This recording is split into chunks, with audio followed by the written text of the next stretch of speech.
Assalamualaikum warahmatullahi wabarakatuh. Saya Hasmidar Tamrin dengan NIM 1932000443. Di sini saya akan menjelaskan tentang moderasi beragama seperti yang jurnal yang telah Bapak kirim di grup. Yang saya pahami itu tentang di mana Kementerian Agama Republik Indonesia menetapkan pada tahun 2019 itu sebagai tahun moderasi agama, tahun moderasi beragama. Moderasi beragama itu dijadikan jargon dalam setiap program dan kebijakan yang dibuat oleh Kementerian Agama. Nah, moderasi beragama yang dimaksudkan di sini itu adalah konteks membawa masyarakat dalam pemahaman yang moderat, tidak ekstrim dan tidak ekstrim dalam beragama, dan juga tidak berpegang pada pemikiran yang bebas tanpa batas. Nah, karena perkembangan zaman yang semakin modern, orang-orang itu sudah canggih dalam penggunaan teknologi seperti salah satunya itu yang kayak media sosial, tempat di mana orang-orang bisa mendapatkan informasi dan mengekspresikan dirinya.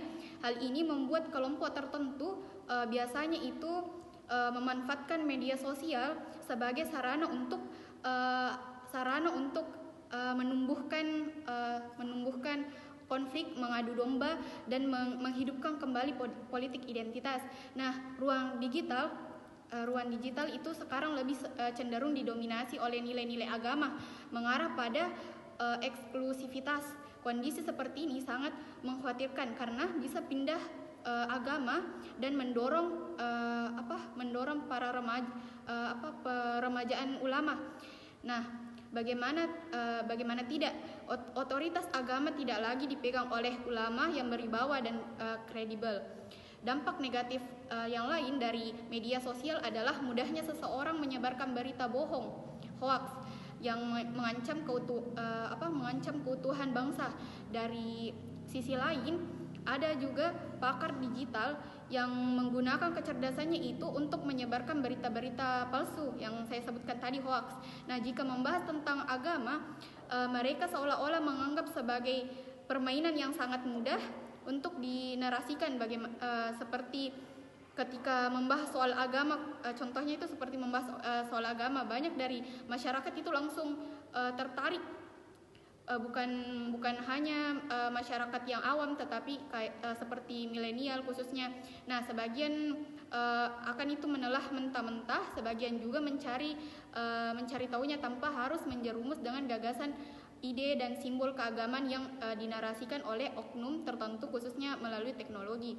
Nah, di tengah maraknya kejadian yang mengkhawatirkan ini, maka dari itu Kementerian Agama mengedepankan perlunya adanya cara beragama yang inklusif dan toleran untuk bisa merebut panggung ruang digital dengan menggunakan moderasi beragama di tengah-tengah masyarakat. Nah, termasuk di lingkungan civitas akademik perguruan tinggi keagamaan Islam di seluruh Indonesia.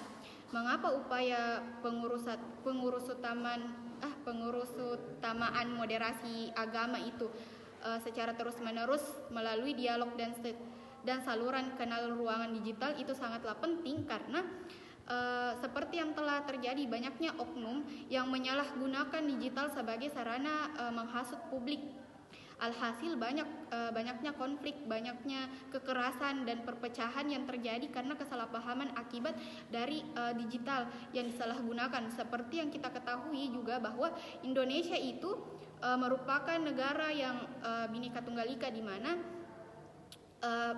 perbedaan tetapi kita berbeda-beda tetapi tetap satu, seperti suku, budaya, ras, agama khususnya, dan lain-lain. Nah, untuk mewujudkan hal tersebut, maka sangat penting upaya pengurusutamaan agama, moderasi beragama, agar Indonesia sebagai negara dengan penduduk muslim terbesar di dunia itu bisa menjadi laboratorium perdamaian. Nah, contoh seperti orang yang biasanya itu kayak yang kayak membuat konten itu, orang-orang biasa mendengar musik, mendengar lagu yang selain dari tilawah atau tentang musik-musik Islami itu, mereka akan menganggap bahwa orang tersebut kafir, berdosa. Nah, hal tersebut itu yang dapat menimbulkan perpecahan, konflik. Selain itu, contoh lainnya membuat pergeseran kebiasaan interaksi, karena kebanyakan orang itu akan terus tidak secara langsung. Nah, dia hanya melalui media sosialnya.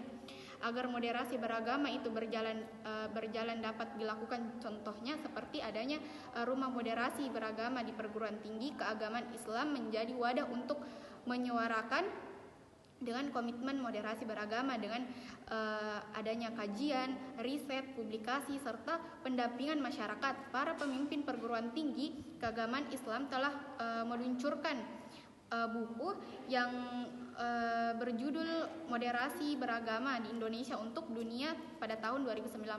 Dalam buku tersebut dipaparkan bahwa beberapa langkah strategi penguatan moderasi beragama di perguruan tinggi keagamaan Islam itu salah satunya, pertama, pengurusutamaan moderasi beragama diimplementasikan dalam segala turunan kebijakan perguruan tinggi keagamaan Islam dan diwujudkan dengan pengembangan kajian dan tradisi akademik yang kritis dan menghargai kelompok atau pendapat lain. Nah, milenial, khususnya milenial itu diharapkan untuk bisa berpikir kritis dan menambah wawasan agar tidak terjerumus sama oknum-oknum yang yang menyimpang. Nah, kedua, menjadikan perguruan tinggi keagamaan Islam sebagai wadah dan tempat penyampaian nilai-nilai kemanusiaan, nilai-nilai kerukunan beragama dan moderasi beragama. Dengan digital sangat mudah orang itu mendapatkan banyak pengikut, apalagi membahas tentang agama. Banyak sekali orang yang tertarik tentang pembahasan agama karena seperti yang kita ketahui, Indonesia itu adalah mayoritasnya muslim. Nah, ditambah mereka yang kurang memahami akan cepat terjerumus karena notabene-nya orang-orang khususnya yang awam selalu ingin yang instan tanpa mencari tahu tentang informasi yang didapatnya soal agama. Maka dari itu, dengan menjadikan moderasi beragama sebagai framing merupakan kunci bersama sebagai landasan menata kehidupan beragama yang moderat, toleransi di tengah masyarakat multikultural. Apalagi perkembangan teknologi membutuhkan kehati-hatian dalam menyuarakan suara yang sesuai untuk masyarakat digital yang notabene-nya itu adalah generasi milenial. Oleh karena itu, juga pengurusutamaan moderasi beragama yang dilakukan oleh perguruan tinggi keagamaan Islam melalui rumah moderasi dengan menyediakan dan menyebarluaskan konten sebagai kontra narasi dari suara-suara sumbing teks keagamaan dapat menjadi suara penyeimbangan, bahkan menjadi suara yang dominan untuk menggeser pemahaman keagamaan yang bersifat tunggal dan kaku. Nah, selanjutnya itu untuk saran saya untuk milenial itu, jika ingin membuat suatu konten itu, alangkah baiknya untuk mencari informasinya itu benar-benar mencari tahu tanpa harus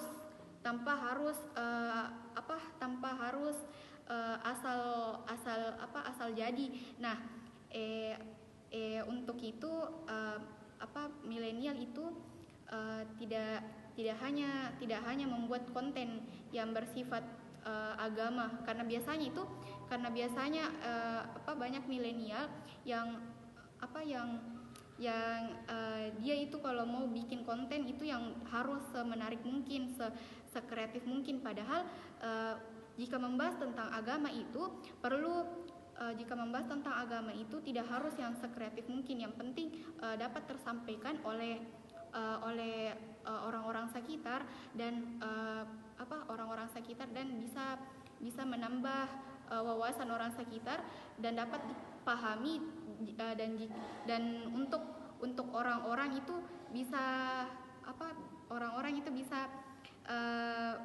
memahami tanpa harus salah paham tentang apa yang disampaikan.